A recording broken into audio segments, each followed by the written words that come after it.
Dr. Arcilla, I also want to ask here, I mean, at what cost is this going to take? I mean, how much is it going to take for us to actually build facilities for nuclear energy? And at the same time, is it going to be a worthy endeavor? By how much is this going to cut electricity costs here in the Philippines? I'll answer that question very straightforward. The BNPP, okay, as I said, has a sister plant in South Korea. Less than 10 years ago, South Korea made a concrete offer because they have a working model of it, and they're not constructing their plant. We will rehabilitate your nuclear power plant at a cost of $1 billion or $1.1 billion, which is the cost of a coal plant for the same output. Now, how much will the BNPP in terms of fuel cost? If you operated a plant now, the fuel will cost about $20–25 million, and the fuel will fit inside a jeepney. So which means if you needed fuel, it can be taken in by a jet, C-130, no problem. And then the fuel will last for 18 months. Okay? If you compare this to a coal plant for the same output at 620 megawatts, running for 18 months, the coal that you will need will be 50 Panamax ships worth. A Panamax is 50,000 tons of coal. When we did some calculations about 2 or 3 years ago, the importation cost for that coal is about 600 million. Now maybe it's close to $1 billion. So $1 billion versus $20 million, because we have paid for this plant already. Every single peso or dollar of this was paid. We're paying $180,000 per day on interest because we never used it in 2007. Now, so if you pay this and you're not using it, why not? And we will not definitely operate a plant or license a plant if it's unsafe. Our office will be the one to check on those. It will be my signature on the license. I will not allow a plant to operate that a plant I should be able to live inside in. And as I said, we're not doing this alone. I mean, we have 3 working models of this. I visited one of those in Priscon, Slovenia.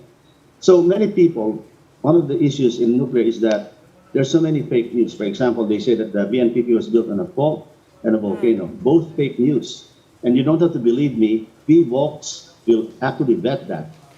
Sir, there's no, yeah. Yes, sir. Just to interrupt, sorry for that. But there are a lot of arguments here that the Philippines has resources of renewable energy, solar, just free right there, hydro, wind. Why should we not harness this first and tap into these and make sure that the cost of these are economical before moving on to nuclear? Or are you really saying these are not sufficient, this is not enough, we must go ahead with nuclear energy as a source? Okay, again, very fair question. We have a lot of solar and wind, okay? And I am for those things. In fact, I have a farm in Tarlac, I have solar there.